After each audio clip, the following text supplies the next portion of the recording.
네, 오밤중의 뉴스 함께하고 계신 지금 시각 11시 30분 지나고 있습니다. 자, 무법검찰 독재공화국님 조작 날조 전문가들이라고 하셨고요. 스나이퍼 포 저스티스님 친일 매국노라고 하셨습니다. 루시아님 머리가 지끈지끈하시다고요? 예, 저도 사실 좀 머리가 지끈지끈합니다. 근데 이 머리가 지끈지끈한 게 사실 오늘이 수요일입니다만 월요일 같은 수요일이잖아요. 그러다 보니까 아무래도 지난 추석 연휴 동안 많이 쉬었기 때문에 그래서 이게 오늘 좀 머리가 더 지끈지끈하지 않나라는 생각도 드네요. 예. 자, 평간당월님도 오셨고요. 지혜님, 그 다음에 돈가스 먹자님, 르도보님 오셨고요. 청도귀농총각님 오래간만에 와주셨네요. 반갑습니다.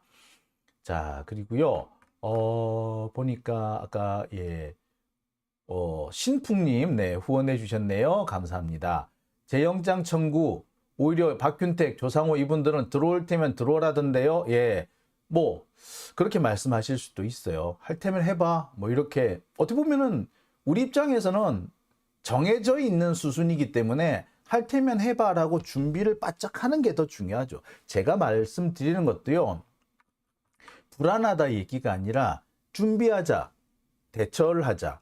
자, 적들이 지금 검찰이 지금 요딴 꼼수를 준비하고 있으니까 우리는 이렇게 대처하면 된다. 이 얘기를 해 드리는 겁니다. 사실 지금 검찰 상황이라든지 뭐 이런 상황이 솔직히 윤석열이나 한동훈한테 굳이 유리한 방향은 아닌 것 같아요. 그러니까 이런 상황을 어떻게든 윤석열이나 한동훈 검찰 정권은 뒤집으려고 하는 거겠죠. 예. 글쎄 뭐 뒤집으라고 해요. 쉽지는 않을 겁니다. 자, 그 얘기는요. 제가 조금 있다가 진행하도록 하고요. 오늘 제가 준비한 첫 번째 주제부터 하겠습니다. 오늘 제가 준비한 첫 번째 주제는요. 당무복귀 이재명 제일 먼저 해야 할 일은입니다. 예. 자, 제가 지금 확인한 바로는 그래요. 이재명 대표가 당무 복귀를 임박했다고 합니다. 오늘 원래 당무 복귀를 할 것이다라는 전망도 있었어요. 그리고 늦어도 금요일까지는 당무 복귀할 것이다라는 그런 전망들이 많습니다. 근데 제가 볼 때는 일단 금요일은 조금 늦었을 수도 있고요. 내일 오후쯤 본격적으로 행보를 시작하지 않을까 싶습니다. 근데 이재명 대표가 지금 건강이 완전히 회복된 건 아니라고 해요. 지팡이 없이 짧은 거리는 걸어갈 수 있다고 합니다만 여전히 이게 회복되진 않았습니다. 제가 전에도 말씀드린 바가 있습니다만 단식을 하는 경우에 단식한 기간만큼 건강을 회복하는 그런 과정이 필요합니다.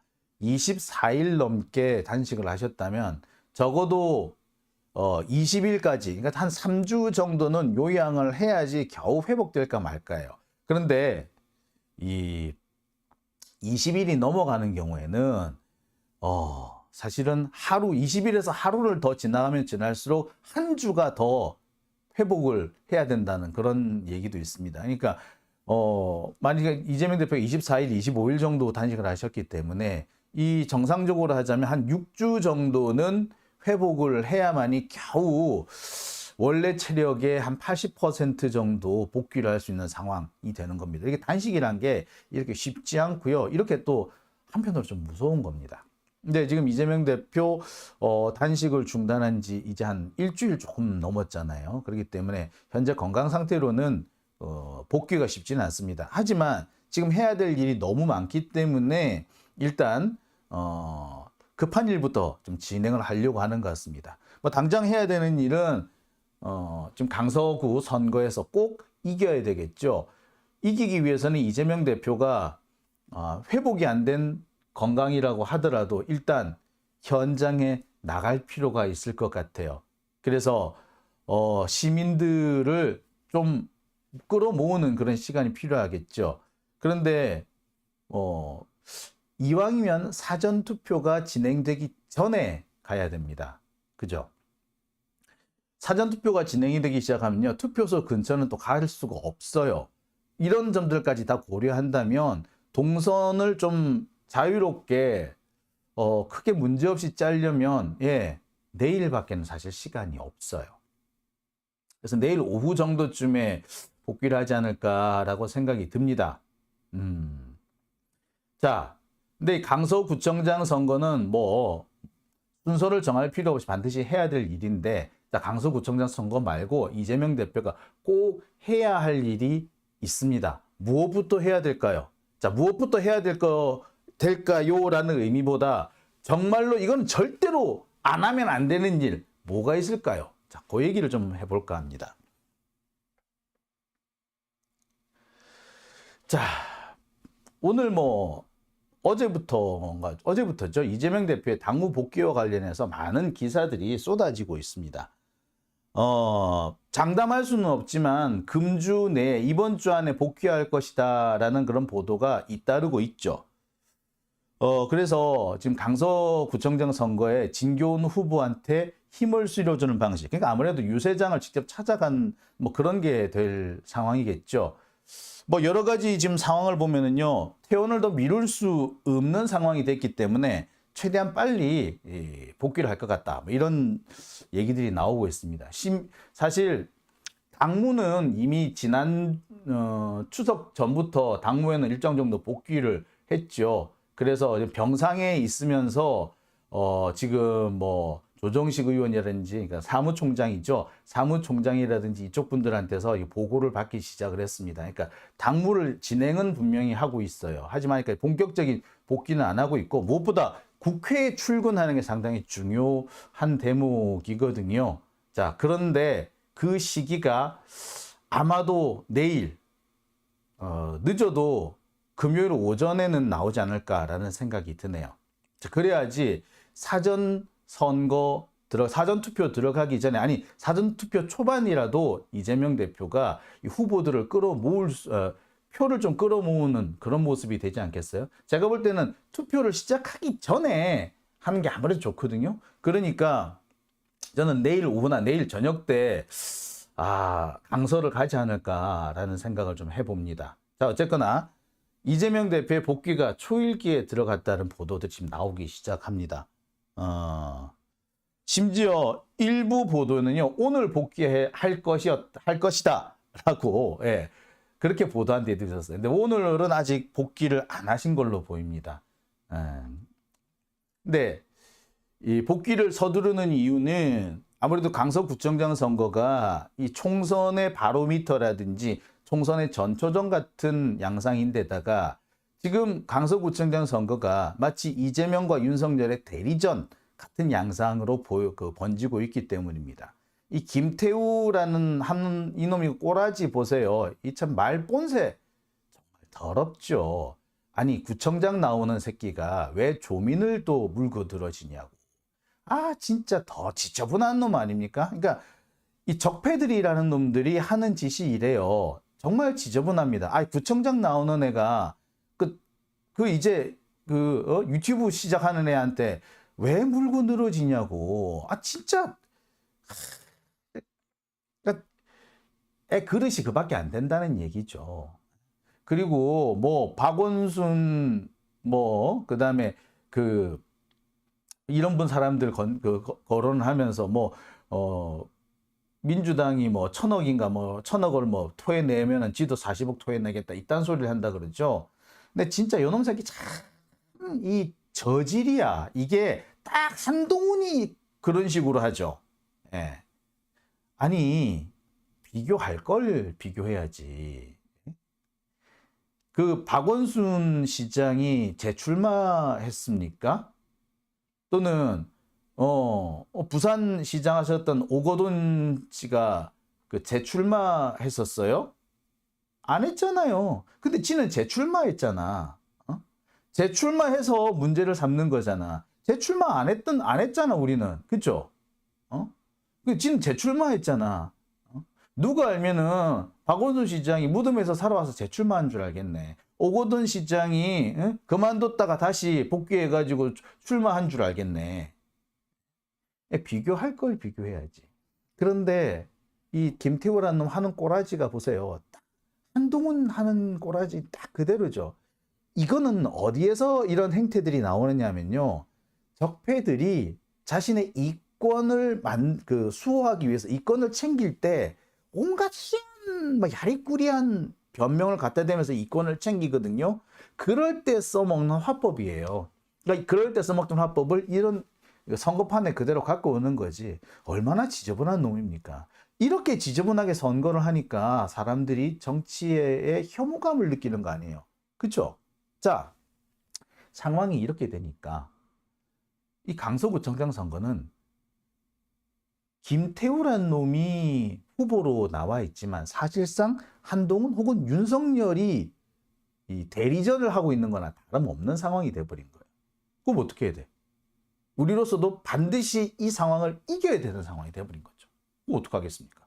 이재명 대표가 칼을 들고 나서는 수밖에 없는 거죠. 자, 그래서 지금 나오는 얘기는 그렇습니다. 이재명 대표가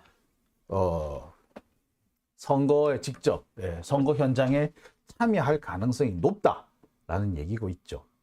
자, 그런데 이 얘기가 나오니까 이재명 대표가 이제 당무에 복귀할 것 같아라는 얘기가 나오니까 예, 참 재밌는 얘기가 돌더구만요. 저는 이재명 대표가 복귀하면 무슨 일부터 해야 되나 뭐 이런 얘기를 해야 되겠다라고 하니까 예, 제일 먼저 나오는 얘기가 수박들이 떨고 있다 이 얘기부터 나오더라고요. 그러니까 지들이 볼 때는 수박 지들이 제일 먼저 이재명의 손에 날아갈 것이다. 이재명이 복귀하면 제일 먼저 수박부터 칠 거다. 뭐 이렇게 생각하나 봐. 지들도 지들이 잘못하는 걸 알긴 아나 봐. 그죠? 그러니까 떠는 거 아니야. 그치? 김재원은 이런 얘기를 합니다. 이재명이 복귀하면 피해 숙청, 뭐 1순위는 설훈 뭐 이런 얘기를 했어요. 아휴. 그러면서 여러 언론에 이런 보도가 나옵니다. 체포동의안 처리 당시 가결표를 던진 자들 이들에 대해서 뭐를 해야 된다? 예, 윤리심판원에서 처리를 해야 한다. 뭐 이런 그 보도들이 막 나오고 있습니다. 홍익표 원내대표도 이 얘기를 했고요. 박찬대 최고위원도 이런 얘기를 했습니다. 자, 이런 얘기 속에는 뭐가 포함이 되어 있느냐? 이재명이 들어와서 복귀를 해서 제일 먼저 해야 될 일은 수박 척결이다. 이거는 그냥 적들도 그렇게 생각하고 있는 거지. 그러니까 수박들은 얼마나 지금 지금 속이 심장이 쫄깃쫄깃해졌을 거예요, 그죠? 예. 물론 당연히 수박들에 대한 처리 필요합니다. 단호하고 확실한 조치가 필요해요. 다시는 수박질 못하게 수박질이라고 말하는 것도 아니지. 배신을 하지 못하게 해야 될 필요가 있죠. 여러분, 어제 그 미국에서 들려온 소식 들으셨어요? 우리가 추석 연휴를 보내고 있는 그 시간 동안 미국에서는 재밌는 일들이 벌어졌습니다. 미국 하원 의장인 메카시 의장이 쫓겨났어요. 누구에 의해서? 공화당에 의해서. 메카시 의원이 공화당 소속이거든요. 공화당 소속 국회의원들이 자기 당 소속의 이 국회의장, 하원 의장을 내쫓았어. 왜 내쫓았다? 예. 지금 미국 같은 경우에 예산안이 지금 확정이 안 됐습니다. 원래 미국의 예산은요, 매달 7월 1일을 기준으로 해서 진행이 되는데 지금 예산이 지금 통과가 안 되니까 올해 예산이 진행이 안 되고 있는 거예요. 그래서 이른바 준예산이라고 해야 됐죠. 그 임시예산, 잠정예산을 통과시켜 준 겁니다. 45일치짜리. 그랬는데 이 45일치짜리 잠정예산을 공화당의 상당수 국회의원, 하원 의원들은 통과시켜 주지 말아야 한다라고 하고 있었는데, 예, 누가? 예, 메카시 하원 의장이 통과시켜 준 거예요. 그러니까 얼마나 빡 돌았겠어. 예, 빡 도니까 어떻게 됐다? 예. 공화당에서 어떻게 해? 예. 저거 배신자야. 저 새끼 수박이야. 라고 한 거지. 자, 저 수박, 메카시 수박 저 내쫓아. 이렇게 된 거예요. 그래서 실제로 메카시 하원 의장에서 쫓겨납니다. 투표에서 6표 차로 졌어. 야, 근데 미국도 재밌는 나라예요. 그죠? 분명히 예산안 통과시켰던 사람 중에도 가만 그런 거 아니니까 지금 상황 보면 예산안 통과시켜준 거기 찬성했던 공화당 의원 중에 메카시 너도 물러나 라고 했던 의원이 있다라는 거 아니야. 그죠? 와, 씨, 웃기는 나라야, 그 나라도. 그지? 지들이 통과시켜 놓고 지들이 내쫓고, 야, 재밌다. 그죠? 자, 여하튼 제가 말씀드리고자 하는 내용은요. 미국에서도 배신자에 대해서는 이렇게 단호합니다. 트럼프 쪽 애들인 거지.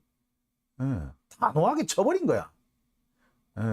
글쎄 뭐 메카시 하원 의장을 뭐 이제 전 하원 의장이네요. 메카시 전 하원 의장이 수박 이렇게 말하기는 어렵죠. 뭐 거기는 민주당, 공화당 이러니까 좀 다릅니다. 자, 그런데도 중요한 거는 제 배신자는 응징해야 돼라는 논리가 미국에서도 통하더라 이거야. 우리도 해야지 그럼. 그죠? 그러니 국내외적으로 전 세계적으로 수박 척결 밀정 타도 이런 분위기가 착 일고 있으니 수박들은 얼마나 쫄리겠어요. 그죠? 그래서 적폐 수구 언론들조차도 야, 이재명이 복귀하면 제일 먼저 할 거는 수박들 때려잡는 걸 거야. 이런 얘기를 합니다. 자, 때려잡아야죠. 그런데요, 문제는 수박 얘네들이 아예 생기지 못하게 하는 그런 환경이 더 중요할 거 아니겠습니까? 자, 수박 척결을 하려는데 시간이 좀 필요해요. 윤리심판원에 넘긴다고 하잖아요. 그럼 시간 많이 걸려. 자, 그리고 어느 선까지 할 것이냐. 이것도 상당히 좀 어려운 문제죠. 왜냐하면 우리 생각으로는 40명 다 쳐버리고 싶은데 다칠 수가 없잖아. 그러면 확실한 몇 놈만 쳐야 될 거 아니야. 그 확실한 몇 놈을 치기 위한 기준은 어떻게 잡을 거야? 기준을 잡았으면 무슨 명분으로 칠 거야? 이런 거 다 정해야 되죠. 이게 사실 되게 정교하게 짜져야 돼. 예. 자, 요런 데이기 때문에 생각 조금 시간이 걸릴 겁니다. 그런데 중요한 거는 다시는 수박이 생기지 않도록 토양 자체를 바꿔야겠죠. 그래서 토양 자체를 바꾸는 게 뭐다? 네, 저는 이렇게 생각합니다. 검찰 독재 정권의 기세부터 꺾어야 돼요. 수박들이 왜 수박질을 하는 거겠어요?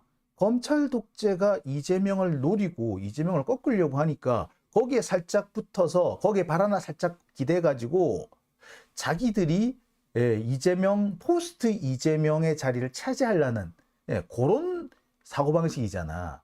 따라서 검찰 독재 정권이 움직일 수 없게 만든다면, 검사 새끼들이 지랄 방정 못 들게 한다면 수박들의 입지도 많이 줄어들 겁니다. 그러니까 수박들 때려잡는 것도 당연히 중요한데 그거보다 더 중요한 일은 검찰 독재 정권의 기세를 확 꺾어버리는 거야. 이번에 딱 모가지를 딱 꺾어버려야 되는 거지. 예. 자, 그러면 어떻게 해야 되느냐? 사실 이 검찰 독재 윤석열 정권을 꺾어야 될 이유는 한두 가지가 아닙니다. 민생이나 경제에 무능한 윤석열 정권이잖아요. 이 검사 독재 정권이 만약에 민생과 경제에 유능했다면 솔직히 우리가 할 말 되게 없을 거야. 선거로 당선됐지. 민생과 경제에 유능하지. 그럼 뭐라 그럴 거야? 독재 정권이라고 하더라도 우리가 사실 참 말하기 쉽지가 않았을 거예요. 근데 지금 윤석열 정권 하는 꼬라지를 보라고. 뭐 하나 잘하는 게 있습니까? 얼마 전에 한 국회의원이 그런 얘기를 했다 그러죠. 뭐 이상한 소리를 뻑뻑 해대니까 국힘당 쪽에서 이상한 소리 뻑뻑 해대니까 됐고요. 그래서 윤석열 대통령이 잘한 게 뭐가 있는데요. 잘한 거나 얘기 한번 해보세요. 예, 말을 못하더라. 그렇지 않습니까? 압수수색과 구속영장밖에 할 줄 아는 게 없는 아주 무능한 정권인 거예요. 그렇죠? 근데 얘네들이 자신들의 무능을 숨기는 방법이 뭐냐? 예, 야당 탄압이잖아요. 이런 자들한테 분명하고 확실한 물적 경고를 보내야 되는 겁니다. 그래야지 수박들의 준동도 꺾을 수 있어요. 그래서 수박들의 준동을 꺾어놔야지 얘들을 징계도 할 수 있는 거야. 얘들 기가 펄펄 살아날 뛰어보세요. 얘들 내쫓는 거 되게 쉽지 않아요. 경우에 따라서는 얘들 수박들 내치는데 시간을 너무 많이 허비할 수도 있어. 그러면 정치적으로 나중에 얘들 다 내쫓는다고 하더라도 정치적 상당히 상처만 남습니다. 그럼 어떻게 해야 된다? 얘들 수박들의 기세를 일단 꺾어놔야 되는데 꺾어놓는 방법은 뭐? 검찰 독재 정권에 분명하고 확실한 물적 경고부터 보내서 이것들이 함부로 설치지 못하도록 만들어야 한다는 거예요. 물적 경고라는 건 뭘 말하느냐? 입으로 하는 경고가 아니라 시스템적인 경고, 시스템적인 손실을 입혀줘야 된다. 이 물적 경고라 그래서 뭐 돌멩이를 던진다거나 화염병을 던진다거나 뭐 이런 게 아니고요. 아 진짜 차라리 돌멩이 화염병 던지는 거였으면 얼마나 좋았을까. 아 간단하게 끝나잖아. 저 화염병 잘 만들고요. 돌 잘 던져요. 한때 참 옛날 생각난다. 예. 아, 여튼 예. 그 원래 저기 원래 이렇게 그 옛날에 그 투쟁하는 투쟁조 전투조 로 유명한 데가 있었잖아요. 예. 그 전남대의 5월대 녹두대, 조선대 녹두대, 전남대 5월대 유명하지 않습니까? 그 다음에 서울에는 뭐 의혈대라고요. 중앙대. 예, 의혈대. 예. 참 생각납니다. 아 참. 예. 그런데 그런 경고를 지금은 할 수가 없잖아요. 그리고 뭐 화염병 던진다고 해서 지들이 눈이나 깜짝하겠어? 예. 그럴 때 어떻게 됩니까? 예. 뭔가 확실한 손실을 탁 입혀야 된다 이거야. 검찰 독재 정권한테. 자, 전현종님, 저 그거 막으러 갔었어요 라고 하셨어요. 전경 출신이시라고요. DBS 소리님, 총도 있어요 라고. 검은 차차님, 마지막 데모 세대이신가 봐요. 화염병이 마지막으로 나온 게 96년 연세대 사태 때 마지막으로 나왔죠. 그때만 해도 이제 제가 대학원 다닐 때라 뭐 그때는 아니었는데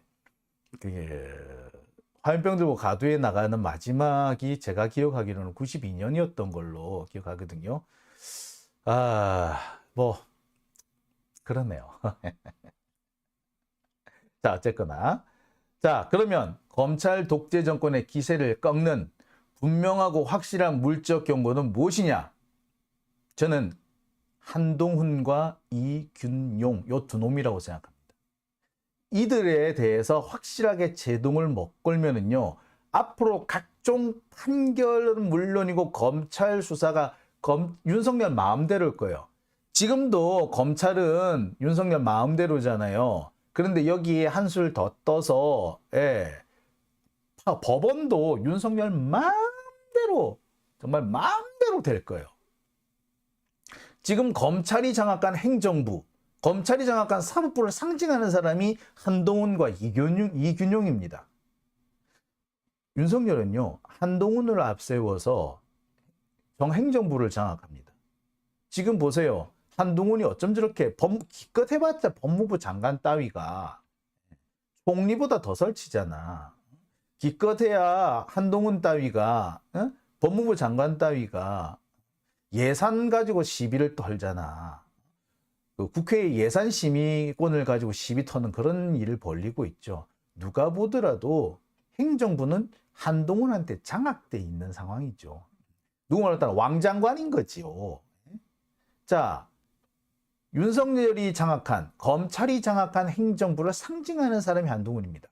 그럼 이균용은 검찰이 장악한 사법부, 한동훈, 윤석열이 장악한 사법부의 상징적인 인물이 바로 이균용이에요. 앞으로 한동훈이 하고 있는 짓 이균용이 법원에서 할 겁니다. 따라서 한동훈과 이균용을 이번에 꺾지 못한다면, 여기서 제동을 걸지 못한다면요, 이 검찰 독재 정권 앞으로 더 설칠 겁니다. 특히 이 각종 그 재판에서 우리가 지는 건 이미 정해져 있어. 자, 대법원의 분위기가 그렇게 바뀌면은요, 지방법원의 일선 법원 판사들도 다 바뀝니다. 판결이 다 영향을 받아요. 그래서 지방법원, 당장 저 같은 사람 같은 경우에는 한동훈하고 지금 재판하고 있는데 그거 이길 가능성이 아예 없어져 버리는 거야. 그리고 그 검찰이 막 다른 지들 그 하수인들 시켜가지고 저 고소 고발한 각종 사건들 지금 다 검찰에 지금 그 짱 박혀 있는 사건들이 꽤 많은데 이거 갑자기 기소돼 버릴 거예요. 왜? 고비 넘었다 이거지. 야, 이제 법원도 우리 마음대로 되는 세상이 왔어. 야, 그동안 물렸던 거 다 갖고 나와. 라고 낸 거예요. 자, 그러면 여기서 우리는 뭐 어떻게 해야 된다? 얘들을 어떻게든 간에 날리거나 얘들한테 심각한 타격을 미칠 필요가 있는 거죠. 그게 뭐? 한동훈 같으면 탄핵이고요. 이균용 같으면 뭐? 네. 임명 부결. 날려버려야 돼. 저한테 날려버려야 돼, 얘네들. 지금 날려야 돼. 기회는 지금뿐이에요. 자, 제가 왜 이런 얘기를 하느냐. 자, 여러분, 우리 최강욱 의원, 우리 어떻게 해서 최강욱 의원을 잃었는지 혹시 아십니까? 최강욱 의원은 우리가 어떻게 해서, 어쩌다가 잃게 됐습니까? 자, 이 얘기를 좀 해야 될 것 같아요. 아무도 이 얘기를 안 하고 있기 때문에, 제가 좀 해야 할 것 같습니다. 자, 왜 이 얘기를 하느냐? 사실 최강욱 의원은 잃지 않을 수 있었습니다. 민주당이요, 좀 더 철저하게 싸웠다면은, 좀 더 확실하게 싸우려고 했었다면은, 아니, 정말 제대로 정신머리가 처박혀 있었다면은, 아니, 조금만 분위기 파악만 할 줄 알았어도 최강욱 의원 이 소중한 인재를 우리가 잃지 않았을 겁니다. 제가 왜 이런 얘기를 하느냐고요? 자, 보여드릴게요. 최강욱 의원의 의원직을 날려버린 대법원 전원 합의체 결론이 몇 대 몇으로 났다? 9대 3으로 났어요. 9대 3. 오이씨. 그러니까 뭐냐면 그 유죄라고 판단한 새끼가 대법관이 9명, 무죄라고 한 사람이 3명인 거예요. 김명수 대법원장 구에 가 있습니다. 왜?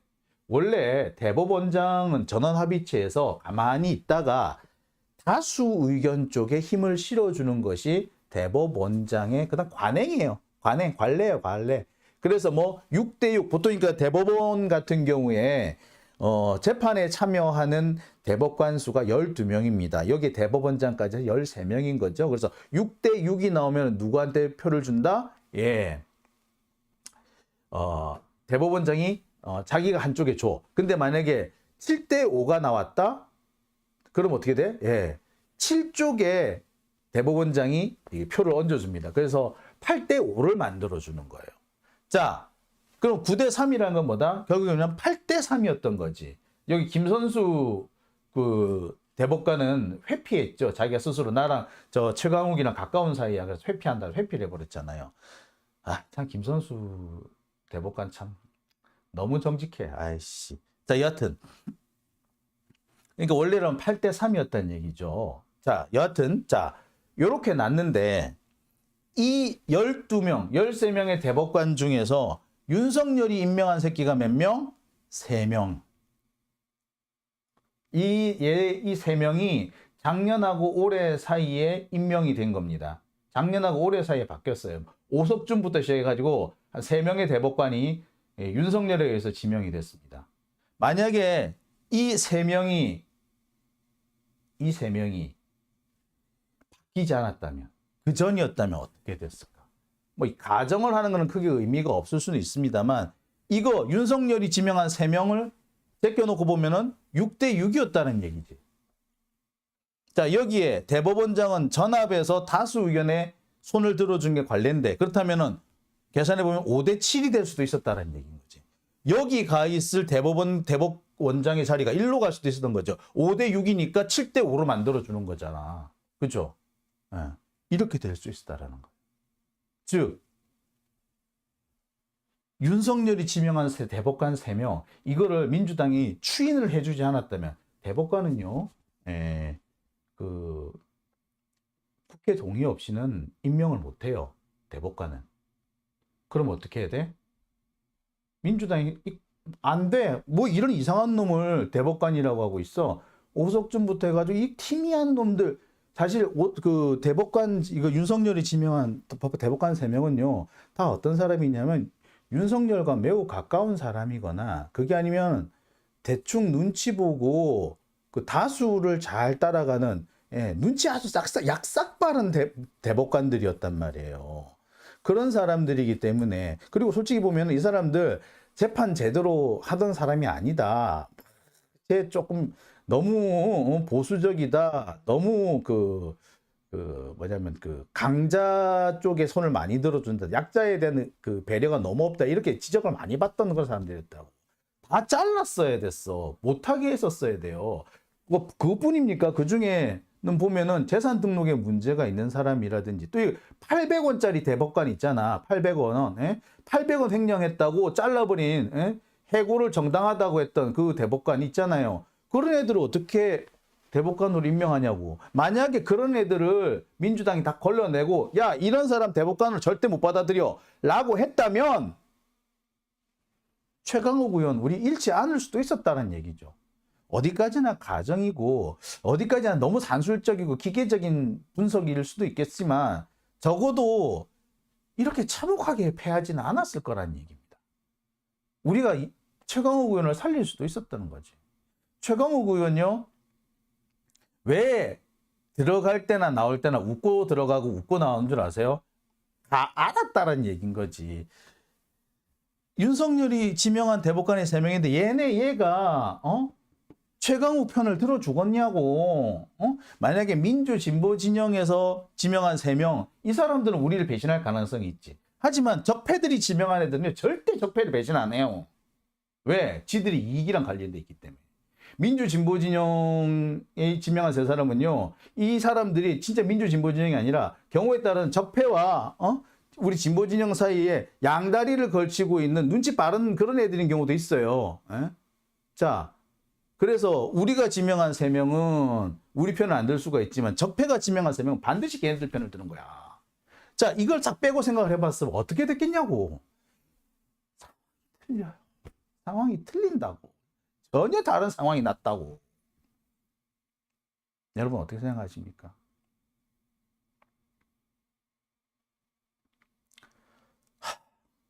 자, 그러면 여기서 우리가 이균용을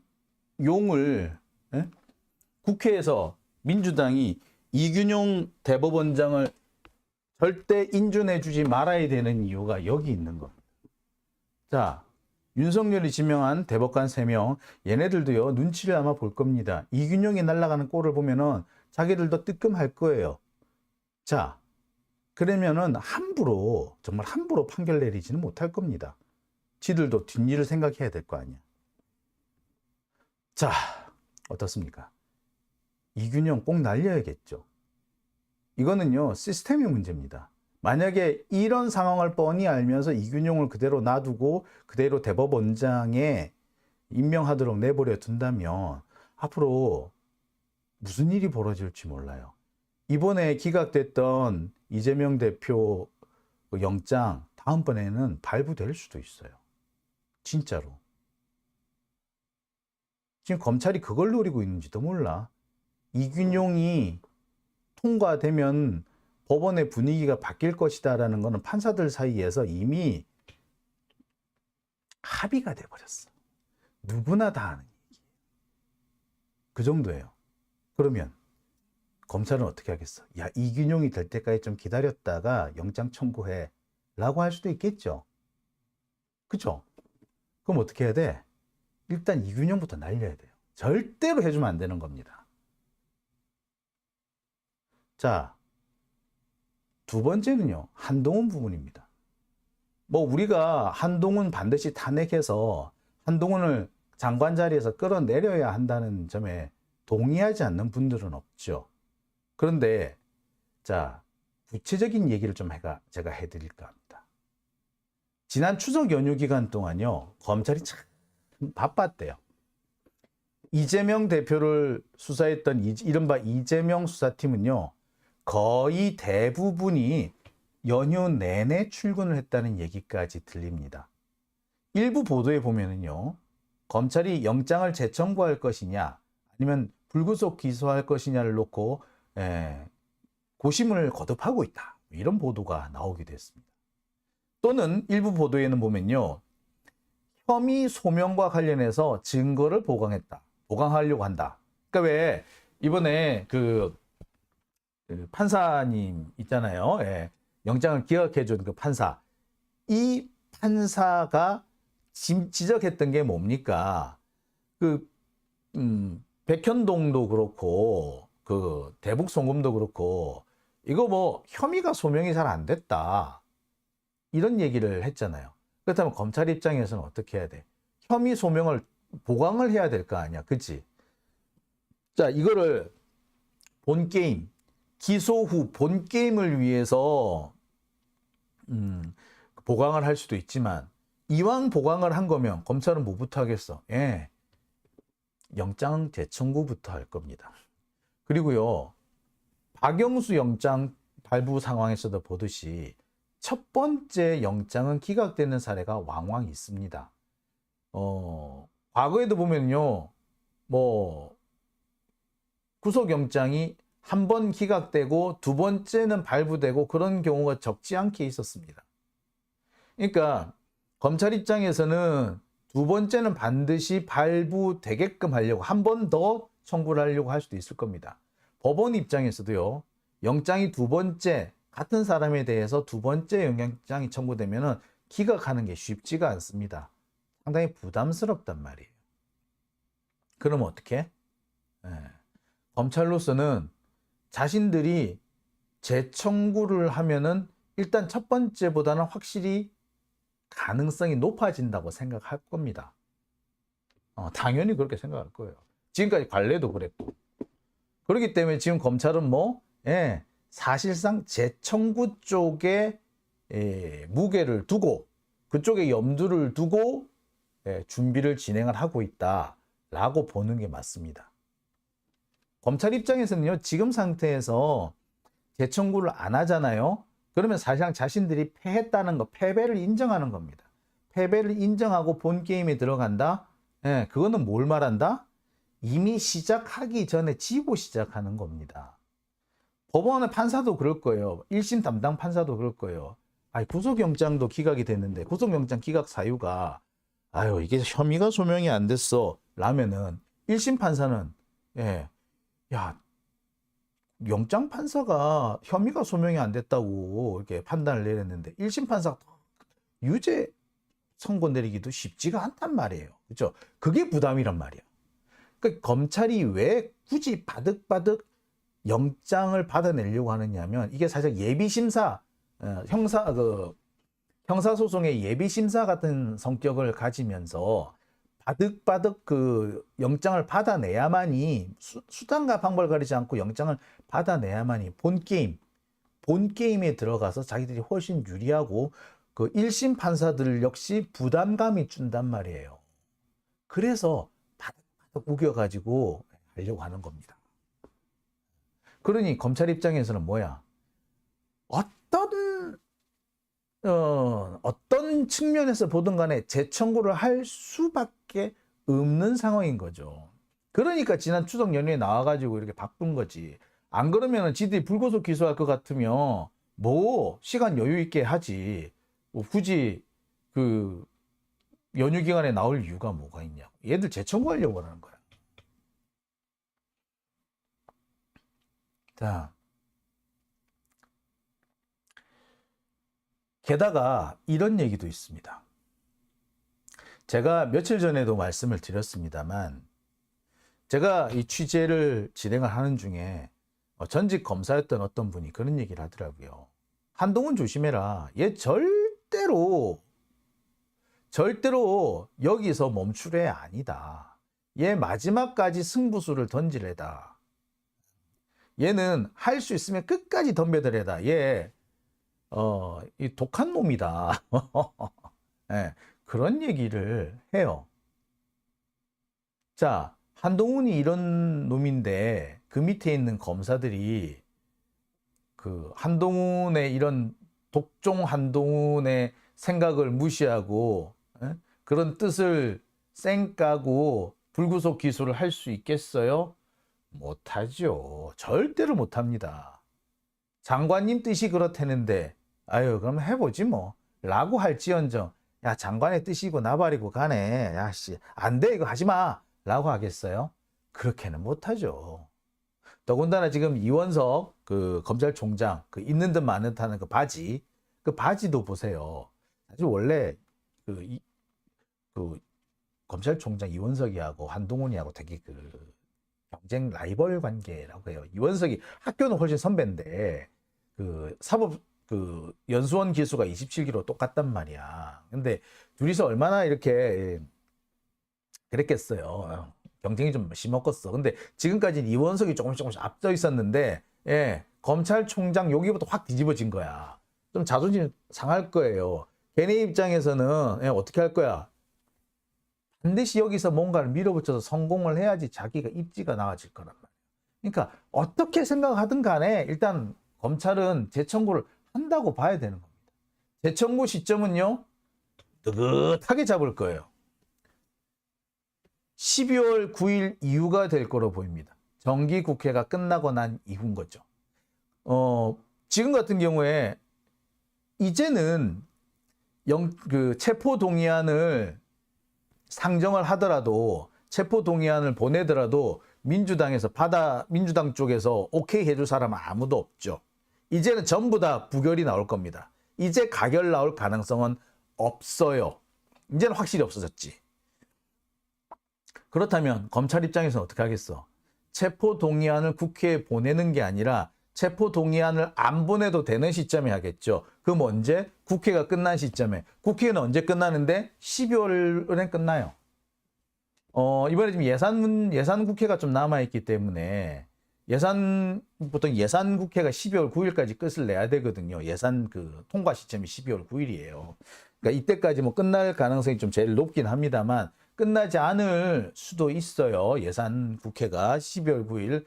근데 어쨌거나 12월 9일 이후, 그리고 늦어도 연말, 제가 알기로는 그렇습니다. 12월 20일부터 1월 한 7일 정도까지는요, 국회가 안 열려요, 보통.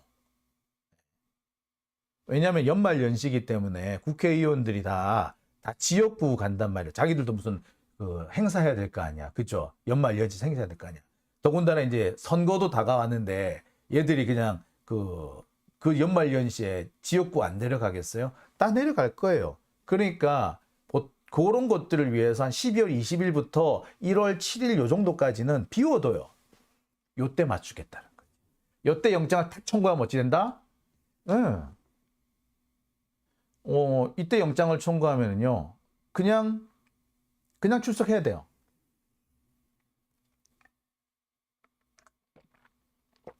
검사들은 그럴 겁니다. 아니, 지난번에 국회 안 열릴 때 청구하라며. 이번에 했어. 또 뻔뻔스럽게 이렇게 나올 거예요. 국회 안 열렸을 때 하라며. 그거 안 열렸을 때 했어. 예, 이럴 거예요. 자, 그런데 그런 식이든 어쨌든 간에 두 번째 영장이 청구되면요, 법원에서 영장 기각이 되게 어려워집니다. 법원에서 이때 영장을 기각하게 되면요, 검찰하고 완전히 척지겠다는 얘기가 되거든. 되게 부담스럽지. 뿐만 아닙니다.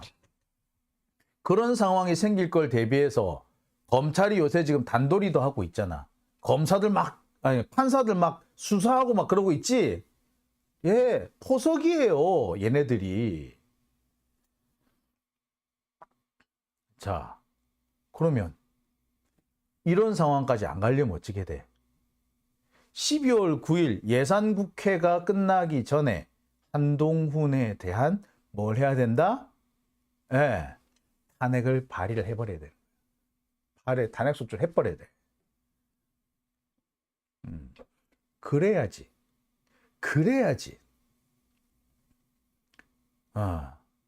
우리 이재명 대표가 다시 이런 위기를 안 당하는 거야. 다시는 수박들이 장난질을 못 치게 만드는 거죠. 안 그러면요, 솔직히 되게 힘들어질 수도 있어요. 예. 지금으로서는 그렇습니다. 이런 검찰의 음모를 막으려면은요, 사실은 한동훈 탄핵하는 방법밖에는 없어요. 그리고 또 하나 있죠. 제가 이제 세 번째로 꼭 이건 해야 된다고 하는 것이 검찰 특수활동비 이거를 전부 다 예산 삭감을 해야 된다는 겁니다. 사실 우리는 그렇잖아요. 검찰은 수사하지 말아라 이런 생각을 하고 있지 않습니까? 그러면은 특수활동비가 무슨 예산인데? 기밀이 필요한 수사에 소용되는 예산이잖아요. 근데 수사하지 말라고 하는 판인데 우리가 왜 그러면은 특수활동비를 왜 줘? 검찰 수사하지 말라고. 기밀 수사 같은 소리 하고 있네. 수사하지 마 임마 이거잖아. 그러면 당연히 특수활동비 잘라버려야 돼요. 그리고 이 특수활동비를 잘라야지 한동훈 탄핵의 명분도 생겨요. 한동훈 탄핵 사유 크게 여러 가지 있습니다. 크게 세 가지가 있어요. 한 가지 시행령 가지고 검찰개혁법을 작살낸 거. 그다음에 시행령 가지고 정보조직법 위반해 가지고 인사관리단인가 인사검증단인가 법무부에 만든 거. 이거 시행령 정치. 그다음에 또 윤석열 그 징계 취소 소송 여기에 손대면 안 되는데 이 윤석열 징계 취소 소송을 지가 막 꼼지락꼼지락 손댄 거. 그다음에 또 이번에 검찰 특수활동비에 관련된 자료를 폐기하거나 은폐하는 데 적극적으로 관여한 거. 요것들이잖아요. 그렇게 되는 겁니다. 관련된 기록물 무단 폐기한 거라든지. 그렇죠? 자, 제가 하는 얘기 좀 와닿으시죠? 분명히 오시죠? 예. 자, 그래서 이런 것들을 지금 이재명 대표가 해야 된다. 요약하면 그렇습니다. 예. 한동훈 날릴 것, 이균용 날릴 것, 그 다음에 검찰 특수활동비 날릴 것. 이게 꼭 해야 되는 거. 올해 넘기면 안 돼, 이거. 12월 넘기면 절대 안 돼요. 수박 치는 거요.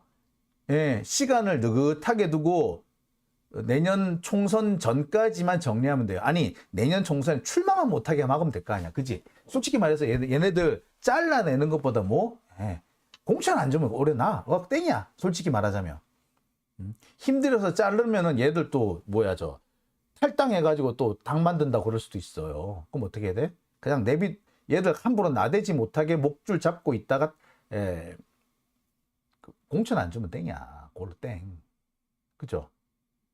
그렇지만 그러니까 좀 시간을 끌어도 되고 여러 가지 방법을 고심할 수가 있지만 절대 12월까지 무조건 해야 되는 거는 이 세 가지. 이균용 날리는 거, 한동훈 날리는 거, 검찰 특수활동비 날리는 거. 반드시 날려야 돼요. 핏대 오르네요. 자, 오밤중의 뉴스. 제가 준비한 첫 번째 주제는 여기까지입니다. 이어서 두 번째 주제로 넘어가겠습니다. 국유화, 폐간, 어떤 대통령도 할 수 없는 일인데 감히 제가 어떻게 그런 말을 한다는 것입니까? 이치에 닿지 않는 말을 가지고 사람을 이렇게 몰아가서는 안 됩니다.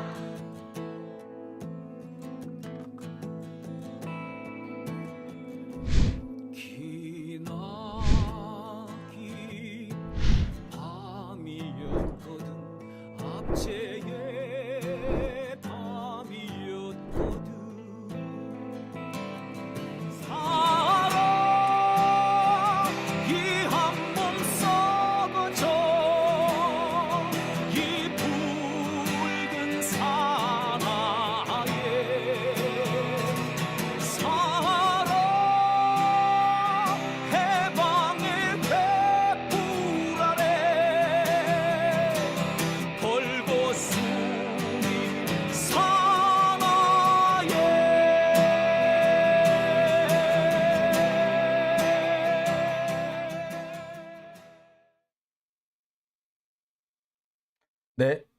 아이고.